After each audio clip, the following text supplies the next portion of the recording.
हाँ,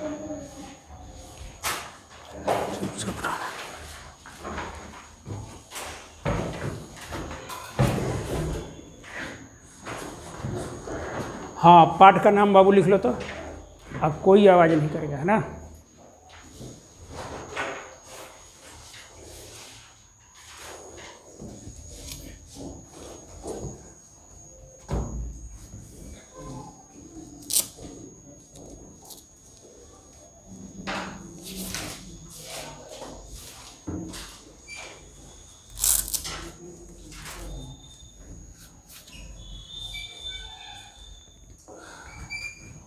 हाँ देखो, अब लेसन 14 द्रव्य के तापीय गुण। कहने का मतलब हीट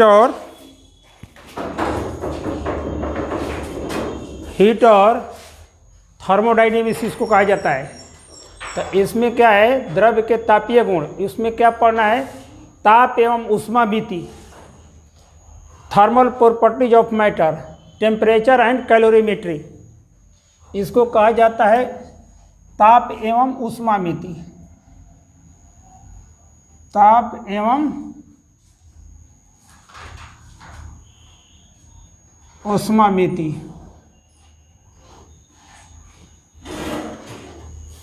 तो पहले नंबर हीट का आप लोग टॉपिक दीजिएगा। इस टॉपिक को मत लिखिएगा अभी हम दे देते हैं टेम्परेचर।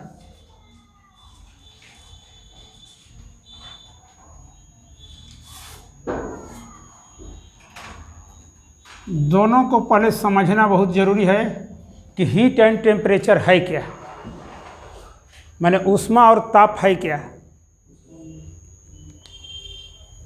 तो ऊष्मा को पहले हम लोग समझें और ताप क्या चीज़ है। ऊष्मा कभी सोचिएगा, ऊष्मा वही है जो ताप है, जो ताप वही है, ऊष्मा वही है। सोच में ये इसी तरह रहता है। तो हम कैसे इसको एक्सप्लेन करेंगे कि ऊष्मा क्या है और ताप क्या है। ऊष्मा के बारे में थोड़ा बहुत आप लोग पढ़े होंगे। तो ऊष्मा देखो, ठंडे वस्तु को जब छूते हैं तो ठंडेपन का अनुभव होता है, और गर्म वस्तु को छूते हैं तो गर्माहट का अनुभव होता है। तो ठंडेपन और गर्माहट के मुख्य कारण क्या है, होता है ऊष्मा होता है। तो हम सोचते हैं, सोच कहाँ पैदा होती है, हम सोचते हैं कि ठंडा वस्तु, अपने से अनुमान हम क्या लगाते हैं कि ठंडा वस्तु है उसमें ऊष्मा कम है, गर्म वस्तु है उसमें ऊष्मा ज़्यादा है। यही सोचना होगा कि गर्म ज़्यादा है तो हमारा हाथ जल जाता है। तो हम सोचते हैं कि ऊष्मा उसमें ज़्यादा होगी, और ठंडा वस्तु को छूते हैं तो हमको पता चलता है कि ऊष्मा कम है। लेकिन ऐसी बात नहीं है। एक बीकर, दो बराबर बीकर ले लीजिए, एक में गर्म पानी ले लीजिए, उतना ही आयतन, और एक में ठंडा पानी ले लीजिए। दोनों को जब तौलिएगा तो पता चलेगा कि दोनों का वजन क्या है, बराबर आ रहा है। इसका मतलब है कि ऊष्मा कोई पदार्थ नहीं है, ऊष्मा कोई वस्तु नहीं है कि ठंडा वस्तु में कुछ होगा और गर्म वस्तु में कुछ होगा। तो ठंडेपन और गर्माहट की अनुभूतियों का मुख्य कारण ऊष्मा होता है। अच्छा, और तब वैज्ञानिकों ने सोचा कि आखिर ये चीज़ है क्या है। तो उसमें अणु गति के सिद्धांत पर बताया। माने पदार्थों में किसी पदार्थ अणुओं के मेल से बने होते हैं ना। ये अणु पदार्थ के अंदर हमेशा क्या रहते हैं, गतिशील रहते हैं। जब अणुओं की गति सामान्य से भिन्न हो जाती है, अधिक हो जाती है, तो उस वस्तु की ऊष्मीय अवस्था ऊंची हो जाती है। और जब अणुओं की गति कम हो जाती है तो उसकी ऊष्मीय अवस्था क्या हो जाती है, कम हो जाती है। उसकी ऊष्मीय अवस्था कम हो जाती है। ये बात को समझ रहे हैं। जैसे पदार्थ, जैसे कोई चीज़ को खौलाते हैं तो आप देखते हैं, पानी को खौलाते हैं तो ऊपर नीचे करता है ना। तो उसमें क्या होता है, अणुओं की गति क्या हो जाती है, बढ़ जाती है। तो इसमें क्या होता है कि पानी गर्म होकर ऊष्मा उसमें अधिक हो जाती है। और ठंडा पानी लेते हैं तो उस तरफ खौलता नहीं है ना, खौलता नहीं है, तो उसमें अणुओं की गति क्या होती है, कम होती है। इसलिए उसकी ऊष्मीय अवस्था क्या होती है, कम होती है।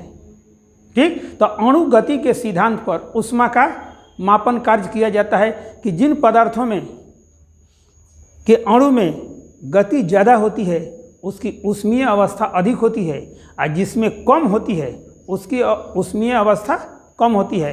तो ऊष्मा जो है किए गए कार्य के फलस्वरूप होती है। ध्यान दीजिए, अब किसी चीज़ को चलाते हैं, जैसे मान लीजिए कि हैंडपंप को चलाते हैं, तो उसके अगल बगल के हैंडपंप के जो उसमें नट बोल्ट लगा होता है तो गर्म हो जाता है कि नहीं। अच्छा, साइकिल चलाते हैं, तो साइकिल जब तेज़ी से चलता है तो उसका बैरिंग के पार्ट्स वगैरह गर्म हो जाते हैं कि नहीं। तो उसमें क्या होता है कि ऊष्मा की वृद्धि। तो उसमें क्या होता है कि उसमें जैसे ही घर्षण उत्पन्न होता है, तब ऊष्मा क्या है, घर्षण के भी फलस्वरूप उत्पन्न होता है। जब घर्षण होगा तो उसमें अणुओं की गति क्या हो जाती है, बढ़ जाती है, और अणुओं की गति बढ़ जाती है तो उसकी ऊष्मीय अवस्था क्या हो जाती है, ऊंची हो जाती है। और जिसमें अणुओं की गति कम रहती है उसकी ऊष्मीय अवस्था क्या होता है, नीचे होती है। तो अणु गति के सिद्धांत पर भी हम ऊष्मा की अवस्था, ऊष्मा के तक कम हो गया। ऊष्मा क्या है, किए गए कार्य के फलस्वरूप होती है। जब तक कार्य नहीं करेंगे तो ऊष्मा की प्राप्ति नहीं होगा। तो कार्य का मात्रक वही होता है, ऊर्जा का मात्रक वही होता है, और ऊष्मा का भी मात्रक वही होता है।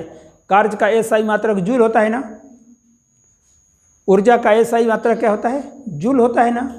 तो ऊष्मा का भी एसआई मात्रक क्या होता है, जूल होता है। लेकिन ऊष्मा का सीजीएस मात्रक क्या होता है, कैलोरी होता है।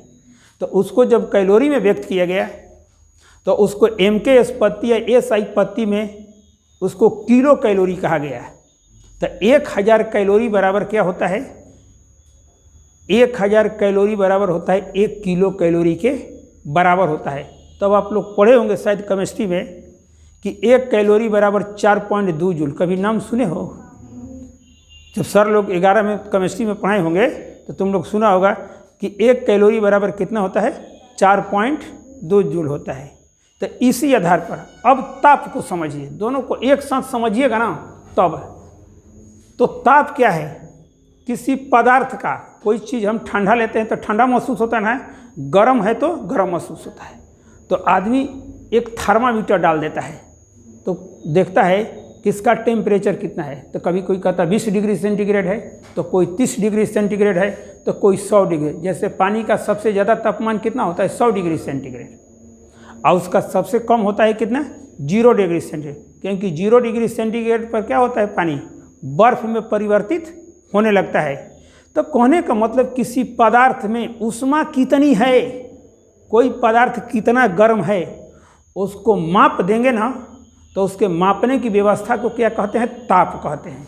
जब माप, कभी थर्मामीटर का नाम सुने हैं, जैसे आपको बुखार वगैरह इत्यादि नापा जाता है, वो क्या होता है, थर्मामीटर। वो थर्मामीटर जो होता है ना, वो आपका टेम्परेचर जानते हो किसमें, जो डॉक्टर लोग लगाते हैं बताता है, फ़ारेनहाइट का नाम सुने हैं। आपका टेम्परेचर कितना कहा जाता है, 98 डिग्री लगभग फ़ारेनहाइट। वो सेंटीग्रेड, डिग्री सेंटीग्रेड में नहीं होता है, क्या होता है, फ़ारेनहाइट। तो किसी वस्तु में ऊष्मा कितनी है, तुमने कह दिया कि इसमें इतना चीज़ भरा हुआ है, माने इतना चावल लिए हैं, तो चावल कितना है उसको तौल दीजिएगा तो पता चल जाएगा ना कि 10 किलोग्राम है कि 20 किलोग्राम है। बता दीजिए ना, इस बोरी में चावल है 40 किलोग्राम है कि 20 किलोग्राम है कि 30 किलोग्राम, ये पता चल जाता है। उसी प्रकार किसी चीज़ की ऊष्मा है तो कितनी है, उस ऊष्मा को जब हम थर्मामीटर से माप देते हैं तो वही क्या कहलाता है, ताप कहलाता है। कि इस अमुक पदार्थ का टेम्परेचर 20 डिग्री सेंटीग्रेड है कि 30 डिग्री सेंटीग्रेड है कि 40 डिग्री सेंटीग्रेड है कि 50 डिग्री सेंटीग्रेड, इससे हमको क्या हो जाता है, मालूम हो जाता है। अब बात समझे। तो ऊष्मा में ताप क्या है, ऊष्मा किसी पदार्थ की अवस्था है, और अवस्था से बोध होता है कि ठंडा है कि गर्म है। और टेम्परेचर क्या है, उसमें कितनी ऊष्मा है, कितना ठंडा है और कितना गर्म है, उस चीज़ को नापने की व्यवस्था को माप के, उसमें ऊष्मीय तल कितना है उसको मापने की व्यवस्था को क्या कहते हैं, ताप कहते हैं। दोनों का मतलब समझ गए। तो ऊष्मा कैसे हम परिभाषित करते हैं, ऊष्मा की अणु गति की, पदार्थों छोटे छोटे अणुओं के मिलकर बना होता है। ये अणु गति की अवस्था में रहते हैं, तो जितनी गति की अवस्था में रहते हैं उसकी ऊष्मीय अवस्था उतनी ही ऊंची होगी, और जिसकी गति कम होगी उसकी कम होगी। तो ऊष्मा एक प्रकार का ऊर्जा है जो किए गए कार्य के फलस्वरूप प्राप्त होता है। जब अणुओं की गति अधिक होती है तो उसकी ऊष्मीय अवस्था अधिक हो जाती है, और जब कम होती है तो उसकी ऊष्मीय अवस्था कम हो जाती है। तो ठंडेपन और गर्माहट के अनुभूतियों का मुख्य कारण क्या है? ऊष्मा। ऊष्मा में लिखिए तो गर्म वस्तु को छूने से, गर्म वस्तु को छूने से, गर्म वस्तु को छूने से गर्माहट, गर्म वस्तु को छूने से गर्माहट तथा गर्म वस्तु को छूने से गर्माहट तथा ठंडे वस्तु को, तथा ठंडे वस्तु को छूने से, तथा ठंडे वस्तु को छूने से ठंडेपन का, ठंडे वस्तु को छूने से ठंडेपन का अनुभव होता है। ठंडे वस्तु को छूने से ठंडेपन का अनुभव होता है। गर्माहट एवं, गर्माहट एवं ठंडेपन का, गर्माहट एवं ठंडेपन का, गर्माहट एवं ठंडेपन का मुख्य कारण, मुख्य कारण ऊष्मा है। मुख्य कारण ऊष्मा है। मुख्य कारण ऊष्मा है। अतः, अतः ऊष्मा, अतः ऊष्मा एक प्रकार की ऊर्जा है। अतः ऊष्मा एक प्रकार की ऊर्जा है जो किए गए, जो किए गए कार्य के, जो किए गए कार्य के फलस्वरूप, जो किए गए कार्य के फलस्वरूप प्राप्त होती है। जो किए गए कार्य के फलस्वरूप उत्पन्न होती है। जो किए गए कार्य के फलस्वरूप उत्पन्न होती है।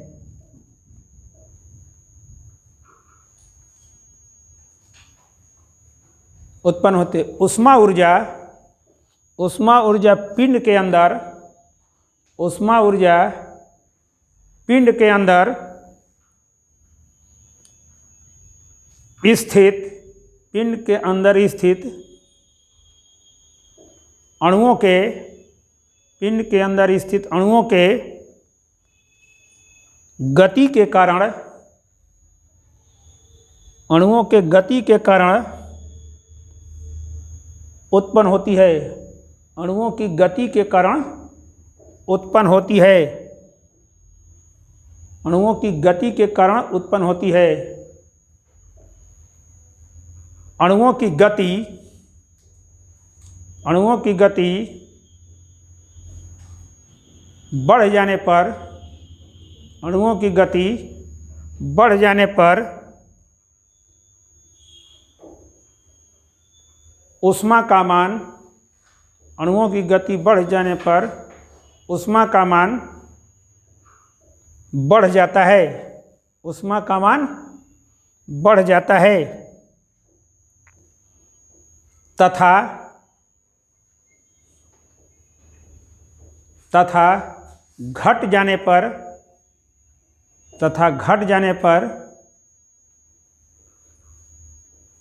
ऊष्मा का मान घट जाता है। ऊष्मा का मान घट जाता है। ऊष्मा का मान घट जाता है। अब हम क्या पढ़ेंगे? ऊष्मा का मात्रक पढ़ेंगे। ऊष्मा का मात्रक।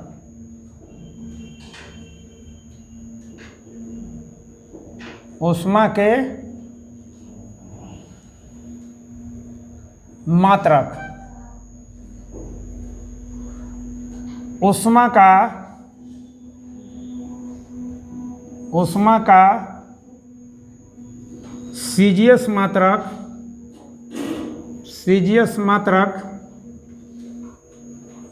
कैलोरी होता है। ऊष्मा का सीजीएस मात्रक कैलोरी।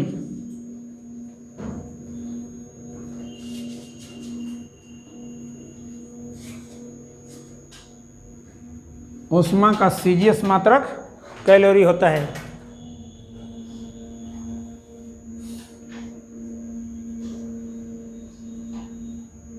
ऊष्मा का एमकेएस मात्रक या एसआई मात्रक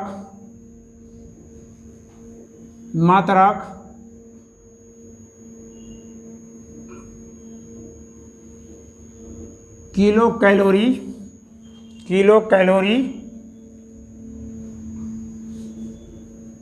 होता है। 1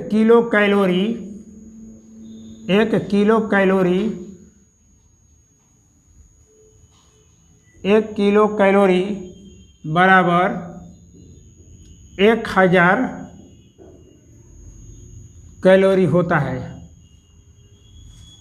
1 किलो कैलोरी होता है। तो कार्य का मात्रक आप जूल पढ़े हैं, तो ऊष्मा का भी मात्रक क्या होता है? जूल होता है। ऊष्मा का एसआई मात्रक, ऊष्मा का एसआई मात्रक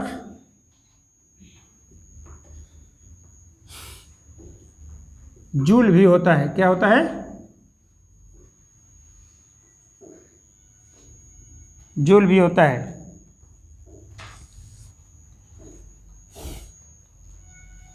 एक किलो कैलोरी बराबर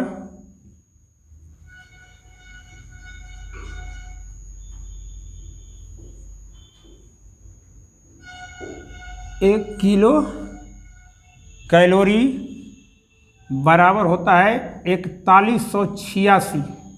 इसी को लगभग 4200 कहा जाता है। एक्यूरेट कितना होता है? 1 किलो कैलोरी बराबर कितना होता है? 4186। 4186 जूल। इसी को कहा जाता है बाबू 4200 जूल लगभग में होता है। क्या होता है? 4200 जूल लगभग में। तो 1 किलो कैलोरी बराबर कितना होता है? 4186 जूल। और लगभग कितना में रखा जाता है? 4200 जूल होता है। कोई दिक्कत नहीं है। कितना पॉइंट? 14 ना कम है।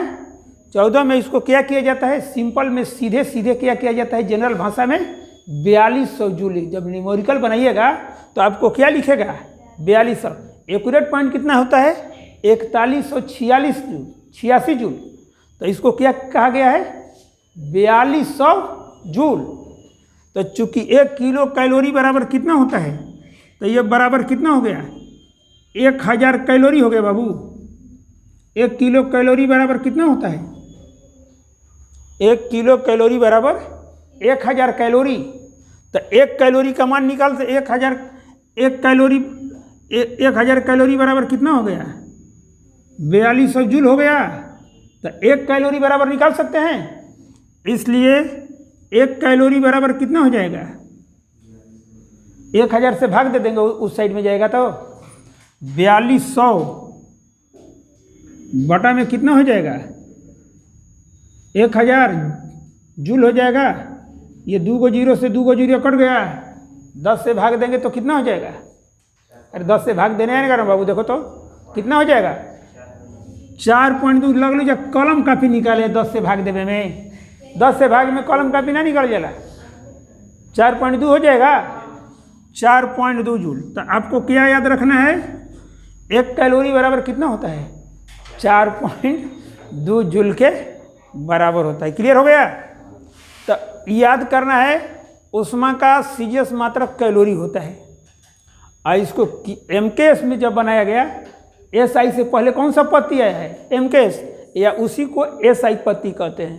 तो किलो कैलोरी होता है। 1 किलो कैलोरी बराबर जैसे नहीं कहते हो, 1 किलो बराबर 1000 ग्राम। तो 1 किलो कैलोरी बराबर कितना हो गया? 1000 कैलोरी। ऊष्मा का एसआई मात्रक जूल भी होता है। तो 1 किलो कैलोरी बराबर कितना पाया गया है? 4186। तो 14 जोड़ देंगे तो 42 हो जाएगा। तो इसमें 4200 लिखा गया, तो क्या लिखा गया है? लगभग जूल में। और उसको 1 कैलोरी कैसे निकालेंगे? 1 किलो कैलोरी किसके बराबर हो जाएगा? 1000 कैलोरी। 1000 कैलोरी बराबर 4200 जूल हो गया। तो 1 कैलोरी बराबर हो जाएगा कितना? 1000 में भाग दे देंगे, निकल जाएगा। किसी को क्लियर हुआ कि नहीं हुआ अभी? सब तुम लोग, तुम्हारा बाबू कोई दिक्कत नहीं है ना? ये ऐसे निकाला जाता है, ज़्यादा पैसा नहीं है। 100 पैसा बराबर 1 रुपया होला। तो 100 गुणे कितना हो गई? 1 पैसा हो गया बराबर 1 रुपया हो गया। इसलिए 1 पैसा बराबर कितना हो गया? 100 है नहीं जाए तो कितना हो जाए? अब दशमलव में बनाते तो 0.01 रुपया हो जाएगा। यही छोटी छोटी बातों को फिजिक्स में क्या करना पड़ता है? समझना पड़ता है। ठीक ना? यहाँ तक पहुँचिए तो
इतना हो गया सबका?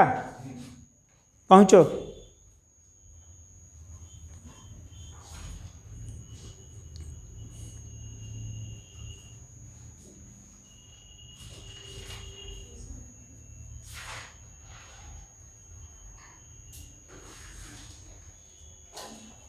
अब हो गया सबका?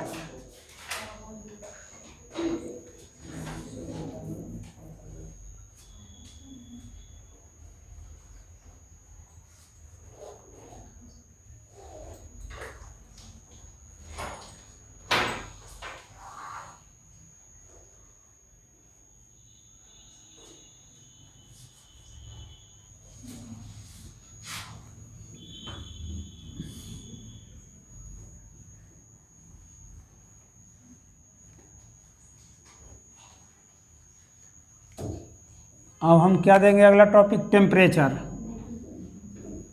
टेम्परेचर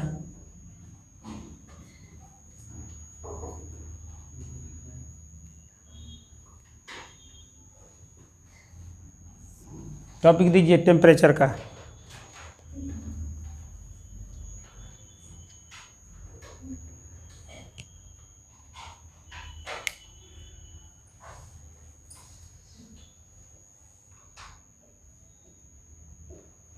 तो टेम्परेचर का मतलब किसी वस्तु में उष्मा है, अभी तुरंत बताए थे ना, किसी वस्तु में उष्मा है तो कितना है उसको माप किया जाता है ना, उस माप की जो व्यवस्था किया जाता है उसको हम क्या कहते हैं? ताप कहते हैं। तो किसी वस्तु के उष्मीय अवस्था की माप को हम क्या कहते हैं? ताप कहते हैं। इतनी बात समझ रहे हैं? ताप समझ रहे कि ना? अरे तुम लोग थर्मामीटर देखो ना, थर्मामीटर से घर पर जैसे किसी रोगी को बुखार लगता है तो तुम लोग कुछ गए होगे जिसका बुखार लगा हो, डॉक्टर इतना बड़ा निकालता है, असर देना यहाँ लगा देता है, और धीरे धीरे 5 मिनट के बाद पूछता है कि कितना डिग्री फ़ारेनहाइट। तो इतना है। ये मत समझना कि ठंडा में उष्मा नहीं पाया जाता है।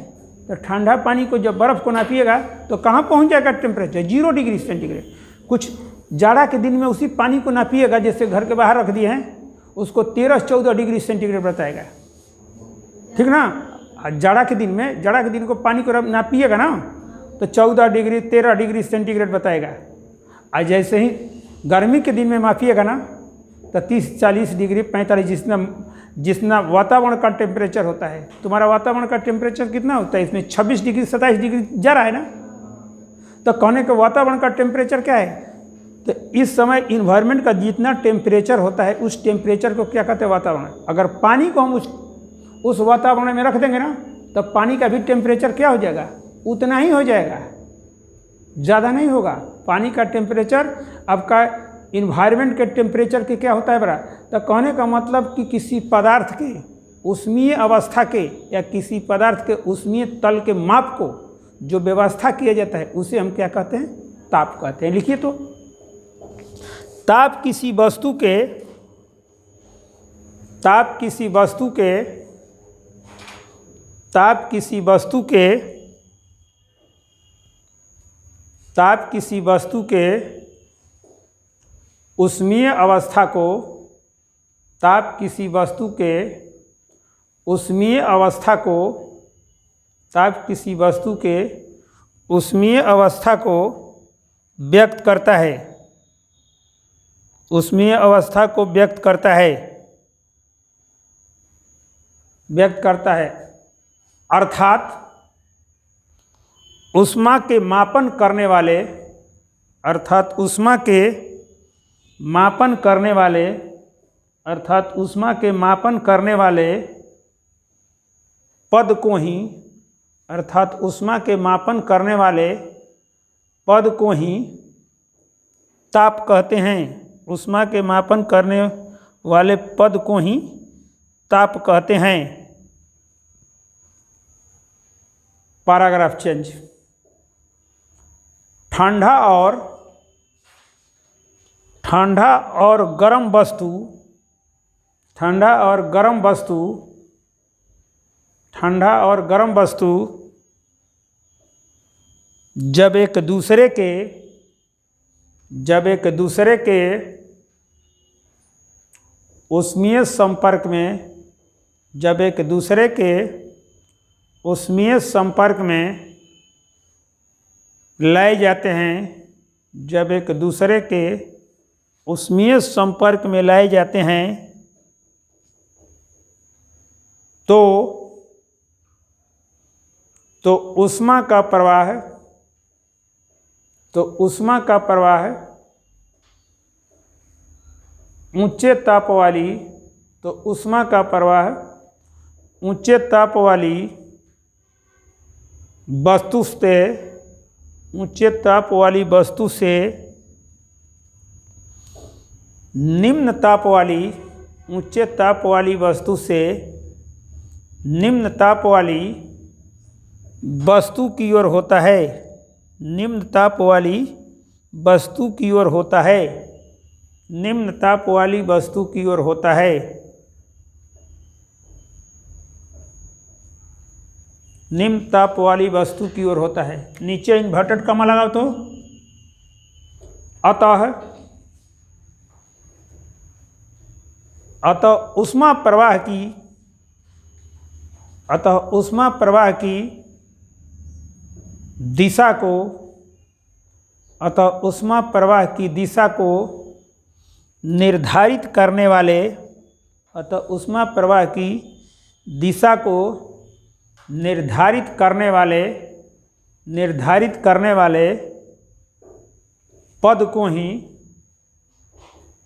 निर्धारित करने वाले ऊष्मा प्रवाह की दिशा को निर्धारित करने वाले पद को ही ताप कहते हैं।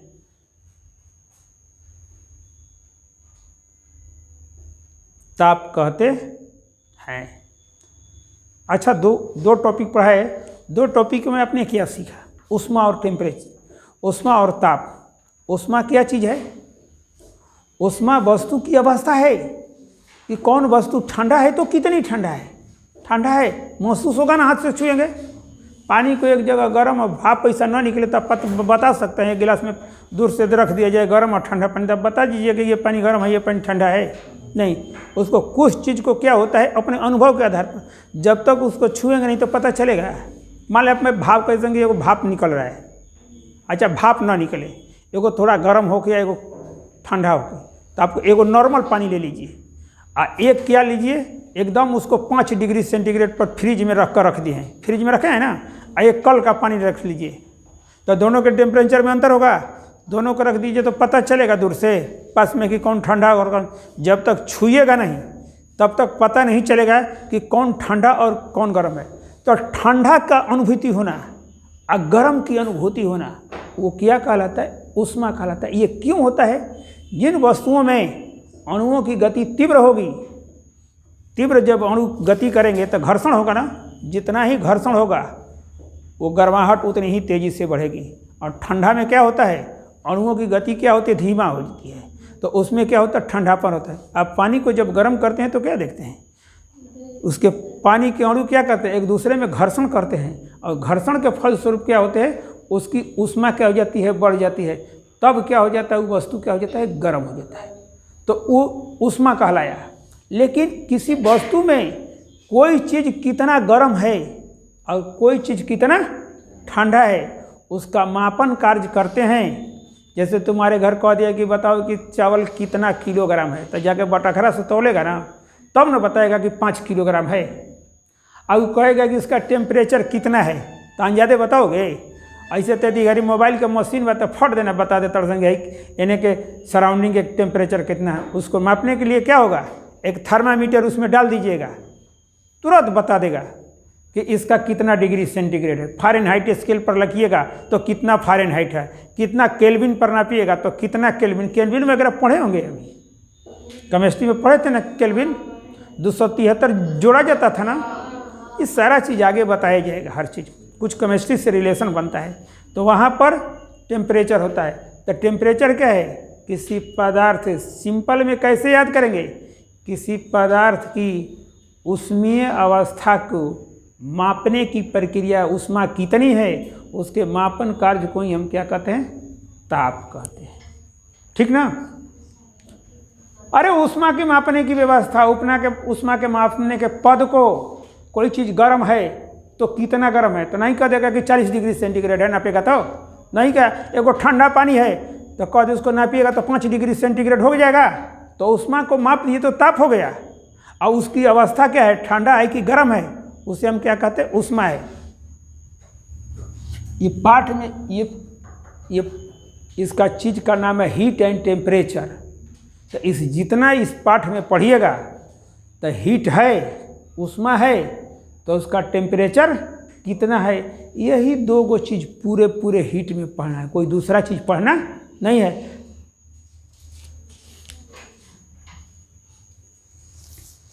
तापीय साम्य। अगला टॉपिक दीजिए तो।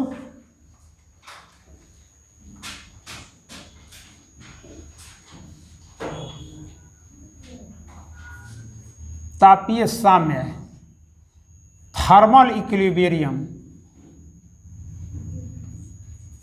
थर्मल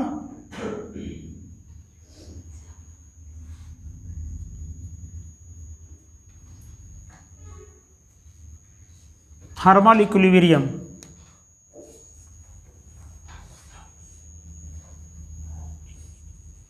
तापीय साम्य, थर्मल इक्विलिब्रियम क्या है?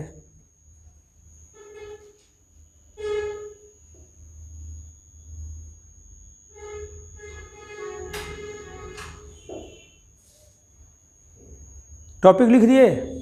अच्छा है, देखो बड़ा जाड़ा में इसका काम पड़ता है, थर्मल इक्विलिब्रियम का। देखो जाड़ा के दिन में क्या करते, घर पर पानी गर्म करते हो ना, तो गर्म के पानी से नहा ले लो, हम थोड़े गर्म के पानी से नहा लेगा। अधन धिका देगा तो गर्म के पानी से नहा लेगा रे। मान लें कि 100 डिग्री सेंटीग्रेड पर गर्म कर तो नहा लेंगे नहीं ना। तो जाड़ा के दिन में पानी तो टंकी वाला ठंडा रहता है। अब स्नान करने जाते हैं, बाहर में टेम्परेचर डाउन होता है ना, आप शरीर का कपड़ा खोलते हैं तो लगता है कि ठंडा लगने लगता है। आपको बॉडी के लिए कितना चाहिए? 98 डिग्री फ़ारेनहाइट कम से कम। आपके बॉडी का टेम्परेचर, यहाँ भी सराउंडिंग का टेम्परेचर है ना, उससे ज़्यादा है। अभी 26-27 जब कभी चेंज करेंगे तो आपका 36 पॉइंट की 37 पॉइंट कुछ आता है। 98 डिग्री फ़ारेनहाइट ना, 98 डिग्री जो फ़ारेनहाइट होता है ना, 36 पॉइंट की 37 पॉइंट को जब निकालेंगे न्यूमेरिकल में तब पता चलेगा। 100 डिग्री सेंटीग्रेड तुम्हारे शरीर का टेम्परेचर कितना होता है, डॉक्टर लोग नापते हैं 98 डिग्री फ़ारेनहाइट, माने 98 नॉर्मल कहलाता है। 98 से भेजिए तो उसी लिए क्या होता है, आपके शरीर का टेम्परेचर अगर गिर जाता है तो आपको ठंडक महसूस होती है, आपके टेम्परेचर बढ़ जाता है तो गर्मी महसूस होती है। उसी में क्या होता है, लूप मारता है। लूप मारने की अब प्रक्रिया सुने हैं ना कि ज़्यादा गर्मो आपके शरीर के लिए खतरनाक है और ज़्यादा ठंडा। दोनों क्रिया जानते हो कि ठंडा लगे से भी मरलन, अभी ने कितना मरल हसन कुछ आ लूको लगे से मरलसन। तो कहने का मतलब क्या है, मौसम बदलता है तो आपके शरीर का अभी मौसम बदल रहा है, आपके शरीर का टेम्परेचर कन्फ्यूज हो रहा है, कभी अधिक और कभी कम हो रहा है ना। तो उसी के हिसाब से क्या होता है, हाँ, लेकिन जैसे ही मौसम बदलता है तो शरीर को अपने रिलैक्स, एक एल नहीं कि एक एल कपड़ा वपड़ा खोल दीजिए, एक एल टेम्परेचर घट गया तो उसी समय सर्दी लग जाता है। क्योंकि आपकी बॉडी का टेम्परेचर हमेशा क्या रखना चाहिए, सामान्य रखना है। जब तक सामान्य नहीं रहेगा तो आपको थोड़ा सा ठंडा लग जाता है, सर्दी आ जाती है। तो तापीय साम्य क्या है, दो भिन्न ताप पर स्थित। अच्छा ये बताओ कि पानी को ऊंचे से ढरका देते हैं तो नीचे चला जाता है ना। कभी सुने हो कि नीचे के पानी ऊपर आई लेकिन पंपी सूट लगा के व्यवस्था करिए तब टंकी में पानी, छत पर पानी फैला देंगे तो फट देना नीचे आ जाएगा ना, और नीचे पानी फैला देंगे तो छत पर चला जाएगा। तो वो कहेगा कि जाएगा, लेकिन पाइप लगा के मोटर चला के ना पड़ी। तो कहने का मतलब क्या होता है, जिस तरह पानी ऊंचे सतह से नीचे सतह की ओर प्रवाहित होती है, उसी तरह जब दो भिन्न ताप पर स्थित वस्तुओं को, माने वो ठंडा एक गर्म को मिलाते हैं तो क्या होता है, गर्म वस्तु की ओर से ठंडे वस्तु की ओर टेम्परेचर गमन करता है। ऊष्मा किधर जाता है, गर्म वस्तु से ठंडा वस्तु से, ठंडा वस्तु से गर्म वस्तु की ओर नहीं जाता है। ऐसा होगा, पानी रख दीजिए फर्श पर तो क्या होगा, पानी फैल कर नीचे जाएगा, ऊपर जाने का प्रयास नहीं करेगा। तो कभी कभी नहीं देखते हैं, कभी कभी तुम्हारे घर में किसी को बुखार आ जाता, कल के हाथवा देख ना टोप ना हमारे गरम का लगता, जब हाथवा टोते हो ना तो तुम्हारा हाथ गर्म लगने लगता है। क्यों, कि उस आदमी का टेम्परेचर हाई है और तुम्हारा टेम्परेचर क्या है, लो है। उसमें का टेम्परेचर आपके शरीर में क्या होता है, धीरे धीरे प्रवेश करने लगता है, तब आपको गर्मी महसूस होता है। और उसको जानते हो क्या होगा, अगर महसूस है कि अब थोड़ा थोड़ा हमारा ठंडा आया होता है, क्योंकि उसका ठंडा क्या है, तुम्हारे शरीर में प्रवेश। जैसे बर्फ़ को छूते हो तो ठंडा लगने लगता है ना, तो बर्फ़ का तुम्हारा गर्मी निकल कर बर्फ़ की ओर जा रहा है और उसका ठंडापन क्या है, तुम्हारे शरीर के अंदर प्रवेश कर रहा है। तो तापीय साम्य क्या है, जब दो भिन्न ताप पर स्थित वस्तुओं को एक दूसरे के ऊष्मीय संपर्क में लाया जाता। जब स्नान करने जाते हैं ना तो गर्म पानी के ठंडा पानी में डाला जाला और धीरे धीरे आदमी टोला कि नहाए जोग हो गई बा कि ना, नहाए जोग हो गया ना। तो अब देखो क्या होता है कि मान लो कि ये 100 डिग्री सेंटीग्रेड पर है और तुम्हारा टेम्परेचर जो बाल्टी में पानी लिए हो 15 डिग्री सेंटीग्रेड पर है। अब इसको इसमें मिला रहे हो तो दोनों को मिला दिया तो इसका टेम्परेचर 15 रह जाएगा कि टेम्परेचर बढ़ जाएगा, पहले से बढ़ेगा कि नहीं बढ़ेगा। अरे थोड़ा सोचो सर, जब खौलत अधन वाला पानी जब ठंडा पानिया में डाल सन तो का होला, गरम रहे लाल नहाए जोग हो जाला, स्नान करने जोग हो जाता है। कहने को 15 डिग्री सेंटीग्रेड पर तो आप स्नान नहीं कर सकते हैं। लगता है कि आपको कहने का मतलब है कि 25 डिग्री सेंटीग्रेड हो जाएगा तो कोई सोचने की बात नहीं है। 25-26 डिग्री जैसे इस समय आप नल वगैरह पर स्नान कर रहे हैं तो कोई दिक्कत नहीं ना रहा है, लेकिन वही जाड़ा के दिनों में का हालत होता रहे, कितना नहाइए लगी कि ना सन नहा गया रहा था, कितना ऐसा ही बार में पानी वानी लगा के तो फ्रेश करके आ जाता रहा सन। बहुत लोग, हम भी नहीं नहाते थे उतना, झूठ काई वाली बात क्या है। ये नहीं कि नाम कटाओ कहीं बीमार उमार हो जाओ और सब काम गड़बड़ हो जाए, ऐसा बात नहीं होना चाहिए। तो यहाँ पर 25 डिग्री सेंटीग्रेड अगर हो जाएगा तो कहने का मतलब इसका गर्म पानी होता ना जरा तनिके मिलावल जाला, कि ज़्यादा मिला देते हो? ज़्यादा इसमें मिला देगा तो ज़्यादा ना गर्म हो जाएगा, इसलिए उसके हिसाब से मिलाते। तो इसका टेम्परेचर इसमें प्रवेश करता है और ये दोनों मिला, जब दोनों मिला दीजिएगा, एक बार इसका टेम्परेचर नाप लीजिए और एक बार ठंडा पानी का टेम्परेचर नाप लीजिए, अलग अलग रीडिंग ले लीजिए और दोनों पानी को फेर दीजिए। तो दोनों पानी को फेर कर बढ़िया से हिला दुला दीजिए और तब एक तीसरे बार नापिएगा ना, तो हर जगह उस पानी का टेम्परेचर क्या होगा? बराबर बताएगा। क्या होगा? हर जगह उसका क्या बताएगा? बराबर बताएगा। जब बेटा जब बराबर बताएगा तो कहने का मतलब क्या है? गर्म पानी क्या किया है? गर्म पानी अपना ऊष्मा का त्याग किया है ना, और ठंडा पानी क्या किया है? ऊष्मा को प्राप्त किया है। और दोनों को मिलाकर एक एडजस्ट पॉइंट पर बता दिया। जब इसका मान लो कि 45 डिग्री सेंटीग्रेड चाहे 25 डिग्री सेंटीग्रेड हो गया, न अब क्या हो रहा है? न ठंडा गर्म से ऊष्मा ले रहा है, न गर्म ठंडा को ऊष्मा दे रहा है।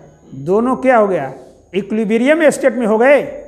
तो उसी को हम तापीय साम्य की अवस्था, उस अवस्था में ऊष्मा का नेट प्रवाह क्या हो जाता है? बंद हो जाता है।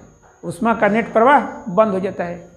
तो उसी हम क्या कहते हैं? तापीय साम्य कहते हैं। अब फिर से समझो, दो भिन्न ताप पर, भिन्न ताप पर स्थित दो वस्तुओं का जब आपस में मिलाया जाता है तो नेचर के अनुसार ऊंचे ऊष्मा वाले वस्तु से निम्न ऊष्मा वाले वस्तु की ओर ताप का प्रवाह, ऊष्मा का प्रवाह तब तक जारी रहेगा जबकि दोनों वस्तुओं का टेम्परेचर बराबर न हो जाए। और उस अवस्था में ऊष्मा का नेट प्रवाह क्या हो जाता है? बंद हो जाता है। इस अवस्था को क्या कहते हैं? तापीय साम्य की अवस्था में। अरे अभी ऐसे तो कभी तराजू पर तौलते हो ना, तो जस उस बटखरा 500 के बराबर चाहिए, 1000 के बराबर ना हो तो दुकानदारवा थोड़ा थोड़ा चढ़ावे लसन, और दोनों ओर जब बराबर हो जाता है क्या होता है? तौलल बंद कर दिला सन कि तौलते रह लसन, तौलल बंद कर दो। उसी तरह ऊष्मा का नेट प्रवाह क्या हो जाता है? बंद हो जाता है। इस अवस्था को क्या कहते हैं? तापीय साम्य की अवस्था। लिखो तो, भिन्न ताप परिस्थित, भिन्न ताप परिस्थित, भिन्न ताप परिस्थित, भिन्न ताप परिस्थित दो वस्तुओं को, दो वस्तुओं को, दो वस्तुओं को जब, दो वस्तुओं को जब ऊष्मीय संपर्क में, दो वस्तुओं को जब ऊष्मीय संपर्क में, ऊष्मीय संपर्क में लाया जाता है, ऊष्मीय संपर्क में लाया जाता है तो ऊष्मा का प्रवाह है, तो ऊष्मा का प्रवाह है ऊंचे ताप वाली वस्तु से, तो ऊष्मा का प्रवाह ऊंचे ताप वाली वस्तु से, ऊंचे ताप वाली वस्तु से निम्न ताप वाली वस्तु की ओर, ऊंचे ताप वाली वस्तु से निम्न ताप वाली वस्तु की ओर, वस्तु की ओर तब तक, वस्तु की ओर तब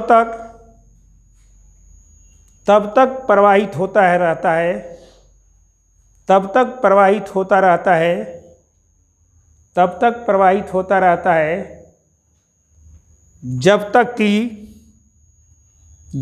कि दोनों वस्तुओं का, जब तक कि दोनों वस्तुओं का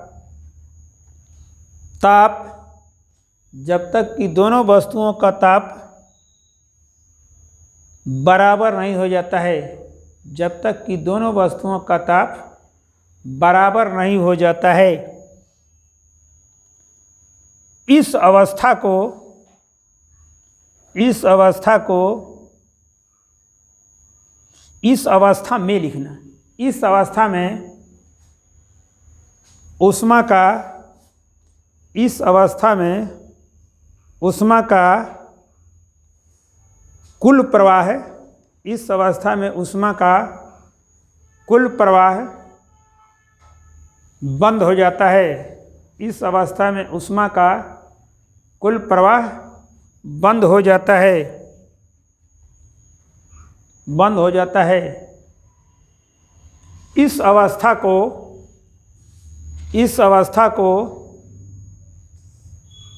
तापीय, इस अवस्था को तापीय साम्य की अवस्था कहते हैं।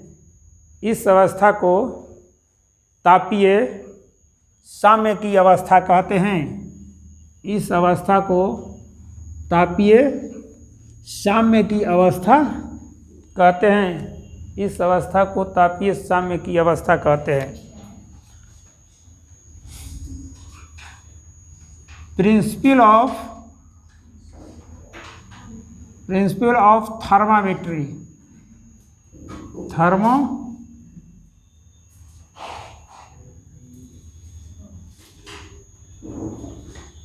प्रिंसिपल ऑफ थर्मामेट्री, तापमिति का सिद्धांत।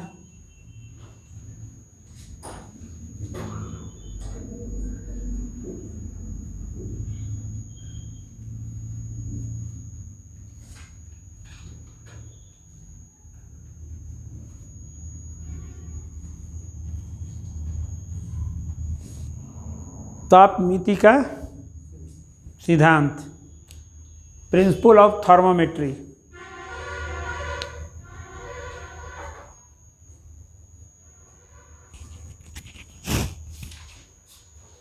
अब देखो थोड़ा इस पर टॉपिक लिख दिए। अच्छा देखो, हर भौतिकी में पढ़ने के लिए कुछ न कुछ विज्ञान की शाखा होगा। तो कहने का मतलब कि भौतिक विज्ञान की वह शाखा जिसके अंतर्गत ताप का मापन कार्य किया जाता है। क्या किया जाता है? ताप का मापन कार्य किया जाता है। उसको हम क्या कहते हैं? तापमिति। ताप माने ताप हो गया, और मिति माने मापना। तापमिति का क्या अर्थ होता है? ताप मीन्स ताप, और मिति मापना। ताप मापने की जो भी व्यवस्था किया जाएगा उसे हम क्या कहते हैं? तापमिति। तब फिजिक्स में एक शाखा बनाया गया है तापमिति। उसी शाखा को हम क्या कहते हैं? सिद्धांत कैसे होगा? अब थोड़ा सा सोचिए। आज जिस उपकरण द्वारा ताप को मापा जाता है उसको क्या कहते हैं? थर्मामीटर का नाम सुने हो ना? अर्थात शुद्धता के साथ ताप मापने की कला को हम तापमिति कहते हैं। और जिस उपकरण द्वारा ताप को मापा जाता है उसको क्या कहते हैं? थर्मामीटर कहते हैं। तो थर्मामीटर खाली लगा दिए तो मापा जाएगी? तो थर्मामीटर के एक अंदर पदार्थ होता है, देखे हो? पारा निकाल देला पर ताप मापा जाएगा? ताप तो तापमापी के अंदर जो पदार्थ होता है उसको हम क्या कहते हैं? तापमापीय पदार्थ। क्या कहते हैं? तापमापीय पदार्थ। जब डॉक्टर लोग थर्मामीटर लगाते हैं तो परवा लगता है धीरे धीरे बढ़ने लगता है, तो अभी ना बताते हैं परवा जाकर एक जगह रुक जाएगा। हमने कि तो माप ही नहीं वाला बढ़िया से, तो उसमें हम लोग देखते हैं कि एकदम सीधे जाकर वहाँ पर रुक जाएगा। अब टेम्परेचर आपका बढ़े, तब डॉक्टर साहब लोग और शुरू में क्या करते हैं? ऐसे ऐसे झाड़ते हैं, झाड़ कर ये थर्मामीटर का यही ना रूप होता है। थर्मामीटर में ऐसे जाओगे तो नीचे चोख रहता है। इसको क्या बोलते हैं? घुंडी बोलते हैं। क्या कहते हैं? घुंडी। इसी में ऐसे झाड़ते हैं ना, तो क्या करते हैं? पारवा को उसमें इकट्ठा करते हैं। क्या ऐसे ऐसे झाड़ेंगे ना, झाड़ते झाड़ते पारा कहाँ आ जाए? घुंडी में आ जाए। और तब आपको क्या अक्सर देखते हो, जब लगाते हैं एक से दूसरे में तो ऐसे ऐसे झाड़ते हैं। झाड़ने का मतलब होता है कि पारा जो है वो कहाँ चलाएगा? इसके अंदर। और तब जा कर क्या होगा? जब आपको लगा देंगे कहीं शरीर में तो धीरे धीरे वो पारा क्या होगा? बढ़ने लगेगा और एक जगह क्या होगा? फिक्स हो जाएगा। और फिक्स हो जाएगा तब डॉक्टर लोग बताएंगे कि तुमको बुखार है कि नहीं है। टेम्परेचर मापा गया। तो कहने का मतलब कि उसके अंदर जो पदार्थ होता है उसको क्या कहते हैं? तापमापीय पदार्थ। क्या कहते हैं? तापमापीय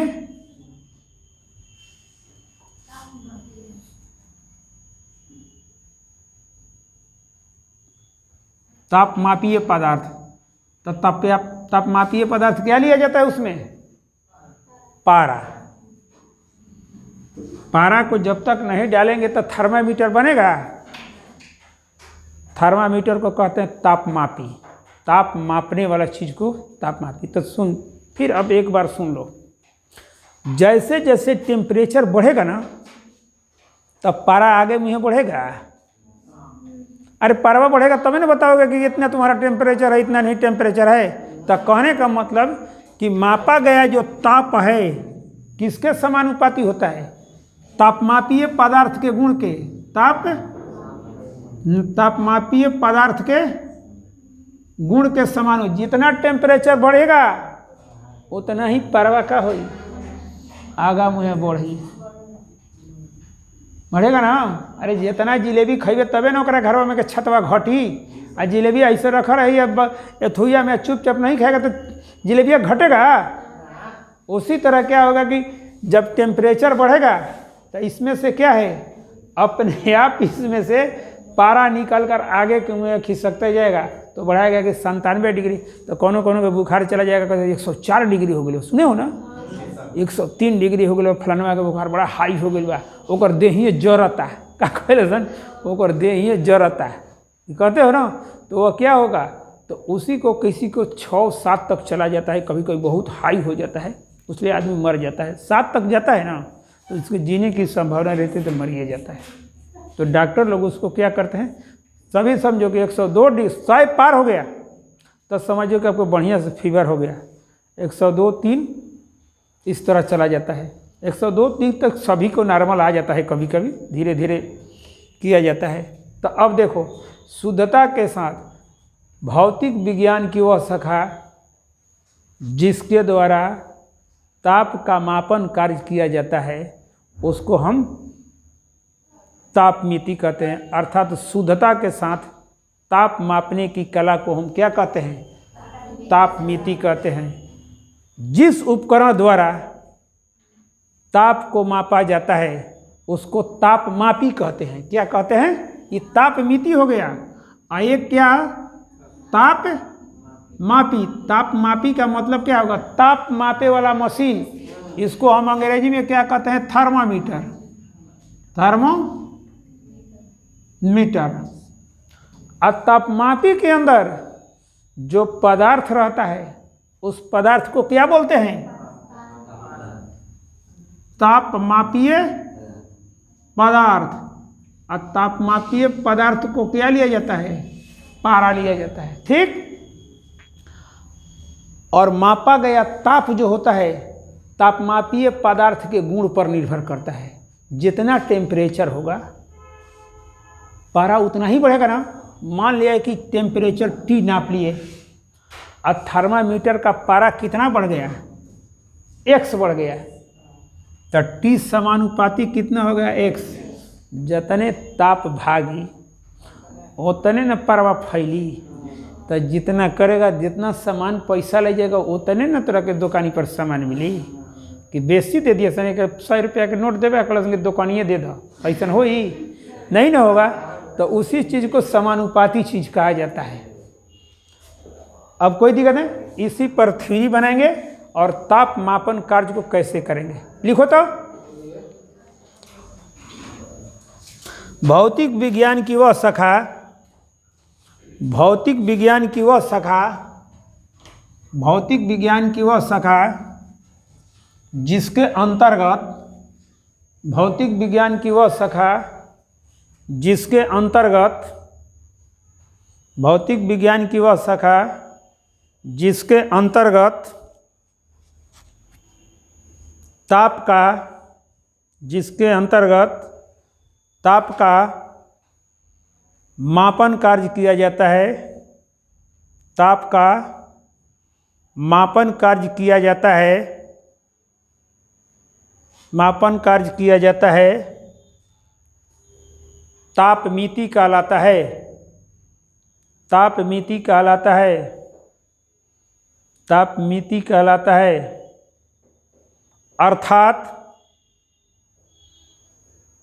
अर्थात शुद्धता के साथ, अर्थात शुद्धता के साथ, अर्थात शुद्धता के साथ ताप मापने की, अर्थात शुद्धता के साथ ताप मापने की, ताप मापने की कला को, ताप मापने की कला को, कला को तापमिति कहते हैं,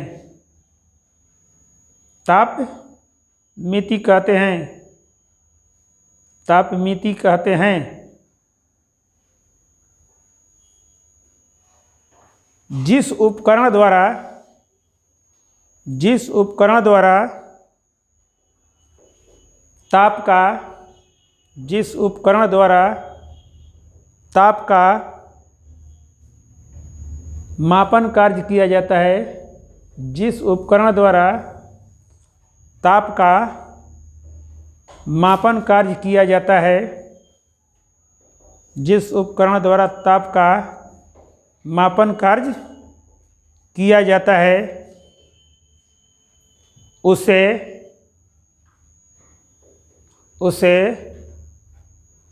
तापमापी,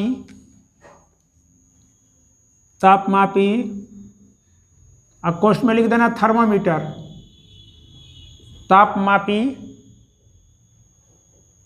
थर्मामीटर है, तापमापी कहते हैं। जिस उपकरण द्वारा ताप का मापन कार्य किया जाता है उसे तापमापी कहते हैं। इतना हो गया।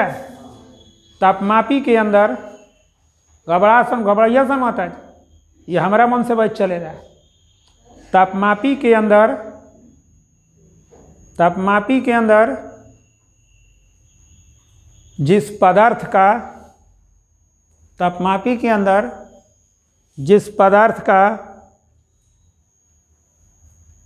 उपयोग किया जाता है, तापमापी के अंदर जिस पदार्थ का उपयोग किया जाता है, जिस पदार्थ का उपयोग किया जाता है उसको तापमापीय पदार्थ, तापमापीय पदार्थ कहते हैं, तापमापीय पदार्थ कहते हैं, तापमापीय पदार्थ कहते हैं। किसी वस्तु का, किसी वस्तु का मापा गया ताप, किसी वस्तु का मापा गया ताप, किसी वस्तु का मापा गया ताप तापमापीय पदार्थ के, तापमापीय पदार्थ के,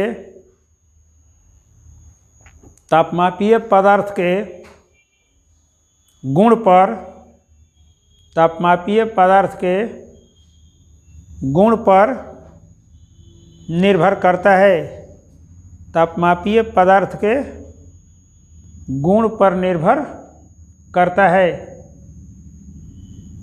तापमापीय पदार्थ के गुण पर निर्भर करता है। अर्थात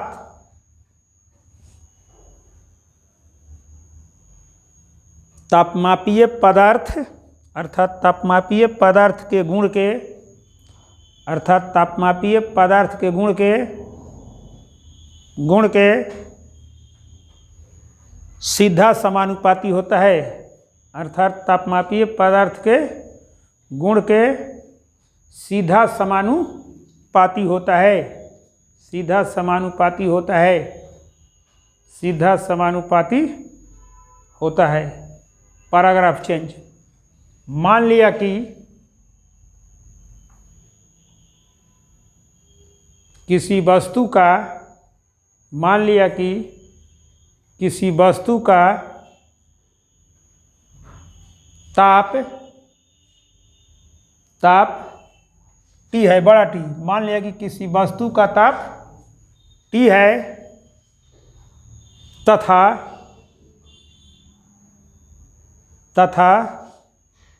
तापमापीय पदार्थ का, तथा तापमापीय पदार्थ का गुण तथा तापमापीय पदार्थ का गुण x है तथा तापमापीय पदार्थ का गुण x है, तो T समानुपाती कितना होगा बेटा? x होगा।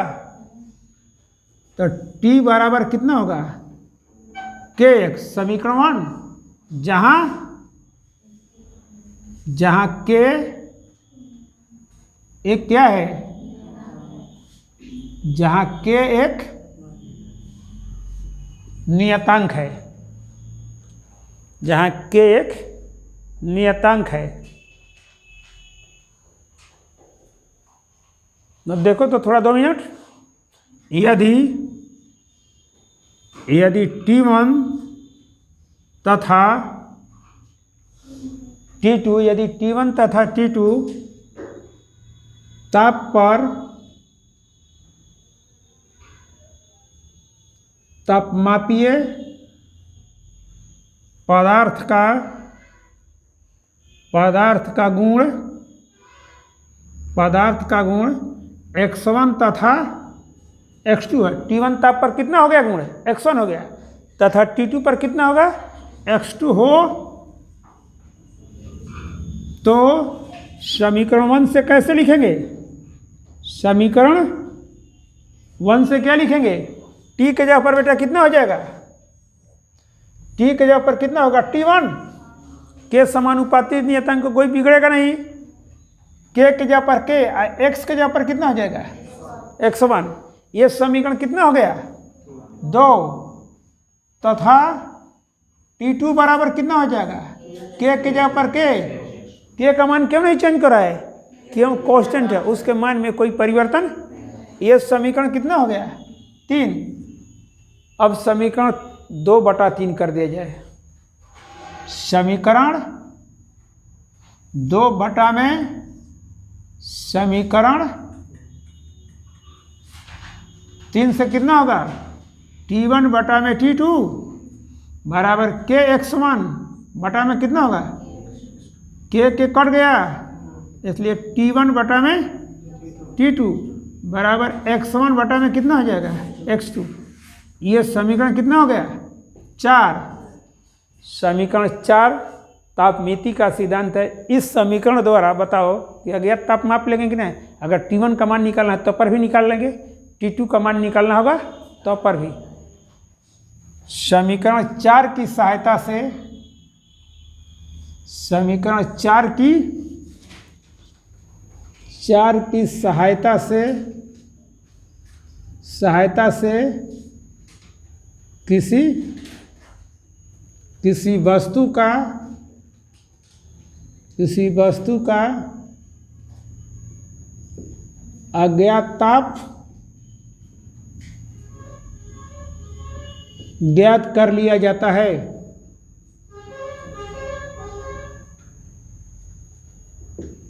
तथा समीकरण 4 को क्या कहते हैं? समीकरण 4 को तापमिति का सिद्धांत कहते हैं। क्या कहते हैं? तापमिति का सिद्धांत कहते हैं। इसको आराम से लिख लीजिए।